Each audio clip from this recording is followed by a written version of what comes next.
अमरावती शहराच्या राजकमल चौकातील उड्डाणपूल बंद केल्यानं वाहतूक कोंडी समस्या निर्माण झाली। महानगरपालिका निवडणुकीत हा मुद्दा चांगलाच गाजणार आहे। याशिवाय साफसफाई, नालेसफाई असे अनेक मुद्दे सध्या अमरावतीकरांना सतावतायत। काय आहे मतदारांच्या मनात जाणून घेऊया। आपल्यासोबत अमरावती शहरातील सर्व ज्येष्ठ संपादक आहे। विशेष म्हणजे पहिल्यांदाच सर्व एकत्र संपादक आपल्याला एबीपी माझावर पाहायला मिळतात। आपण सुरुवात करूया अमरावतीच्या ज्या 4 वर्ष प्रशासक राज होतं त्याच्यामध्ये कोणत्या समस्या उद्भवल्या। भाऊ, आता नगरपालिका लागली, पण 4 वर्ष जी प्रशासक राज होतं हे चांगलं होतं का पूर्वी 5 वर्ष भाजपचा कार्यकाळ चांगला होता? माझं स्पष्ट मत आहे की लोकल बॉडी फार आवश्यक आहे। उशिरा का होणं, पण ही निवडणूक लागली। कमीत कमी निवडणुकीत कोण निवडून येईल, कोण पक्ष सत्तेत बसेल हा विषय महत्त्वाचा नाही आहे। विषय महत्त्वाचा आहे त्याच्यात सत्ता आवश्यक आहे प्रशासन राजपेक्षा। आणि कचऱ्याची समस्या आहे अमरावतीमध्ये। प्रशासकीय जे कामं आहेत, आपण ज्याला म्हणजे छोटे छोटे कामं आहे, जन्ममृत्यू प्रमाणपत्रापासून तर साफसफाईपर्यंत अमरावतीचे खूप घोटाळे बाहेर आले। आपण पाहिलं असेल तर टाउन प्लॅनिंग डिपार्टमेंटमध्ये अमरावतीचा मोठा घोटाळा बाहेर आला। साफसफाईचा घोटाळा, साफसफाईचा हा जो ठेका आहे प्रशासन राजमध्ये, फक्त 1 दिवसाच्या आतमध्ये 74 पानाचा टेंडर इश्यू करण्यात आला हायकोर्टाच्या निर्णयानंतर। हायकोर्टाचा निर्णय 12 वाजता येतो आणि 2 वाजता 74 पानाचा टेंडर वेबसाईटवर लोड होतो। हे सांगायला फार आवश्यक आहे। म्हणजे हे याच्यावरनं हे दिसते की प्रशासन राजमध्ये कसं सत्ताधारी पक्ष त्यांना आपल्या अंडरमध्ये कंट्रोल करायचं। शहराचा विकास म्हणजे जेव्हा प्रशासन राज होतं तेव्हा अनिल अग्रवालांनी सांगितल्याप्रमाणे प्रशासन राजमध्ये काही साफसफाई आणि त्याचे कामं झाले नाही।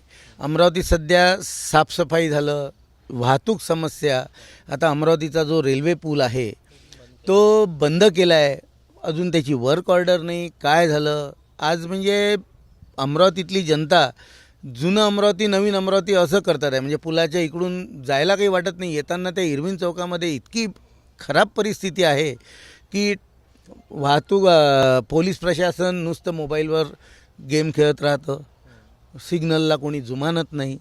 त्याच्यामुळे म्हणजे स्थानिक लोकप्रतिनिधी असणं म्हणजे मनपात हे खूप गरजेचं आहे या सर्वासाठी।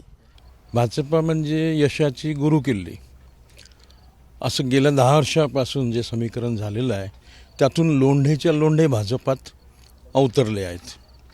भाजपाने ही पदरी पडलं आणि पवित्र झालं या भूमिकेतून जो येईल त्याला पक्षात घेतलेलं आहे। त्याच्यामुळे आता हे जे आयातीचं जे अजीर्ण झालेलं आहे त्याचा परिपाक म्हणजे कालचा भगवा गोंधळ होता।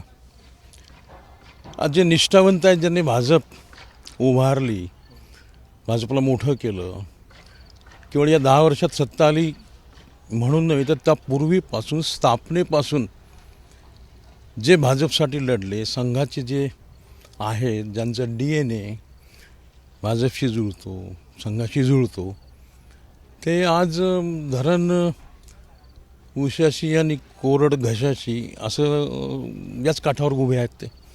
त्याच्यामुळे बाहेरचे लोक येत आहेत, सत्ता मिळवत आहेत।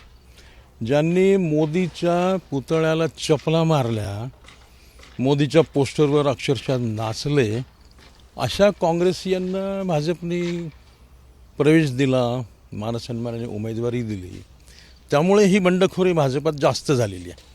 नाही, याच्यात तीळ मात्र शंका नाही की अमरावती महापालिकेच्या निवडणुकीत भारतीय जनता पक्ष हा सगळ्यात मोठा पक्ष राहील। आणि भारतीय जनता पक्षाने आता जरी युवा स्वाभिमान पक्ष म्हणजे रवी राणाचं पक्ष जे आहे, ज्यांच्या घरात भाजपाच्या माजी खासदार नवनीत राणा पण आहे, तर त्या पक्षासोबत आफ्टर निवडणूक, आफ्टर पोल हे युती होणारच आहे। आणि मला 100% याची खात्री आहे की ही जी महापालिकेची सत्ता आहे ती भाजपा, राष्ट्रवादी काँग्रेस, अजित पवार गट आणि युवा स्वाभिमान हे मिळूनच सत्तावर बसेल। 100% सत्तावर हेच बसेल। मुझे तो लगता है कि 1 नंबर पे बीजेपी रहेगी, जो आप बोल रहे हैं वो सही है। 2 नंबर पे खोड़के रहेंगे, 3 नंबर पे कांग्रेस रह सकती है। ये चित्र आज का है। नाराजी सभी पक्षों में है, लेकिन सबसे बड़ी नाराजी बीजेपी में है।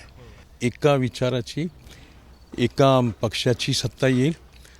फक्त एवढीच अपेक्षा आहे की जी काही सत्ता प्रस्थापित होईल ती सकारात्मक मतांच्या द्वारे निवडलेली असावी। नकारात्मक याच्यातून जे काही विजयी उमेदवार होतात तशी न येता ही सकारात्मकतेसाठी व्हावी आणि चांगली माणसं निवडून यावी. ज्येष्ठ संपादक ज्यांनी एबीपीसाठी ती सर्व मतदारांनी वेचून नगरसेवक चुनले पाहिजे, जेणेकरून अमरावतीचा विकास होईल, अशी प्रतिक्रिया सर्वांनी दिलेली. कॅमेरामॅन अमोल देशमुखचा प्रणय निर्माण, एबीपी माझा, अमरावती. एबीपी माझा, उघडा डोळे बघा नीट.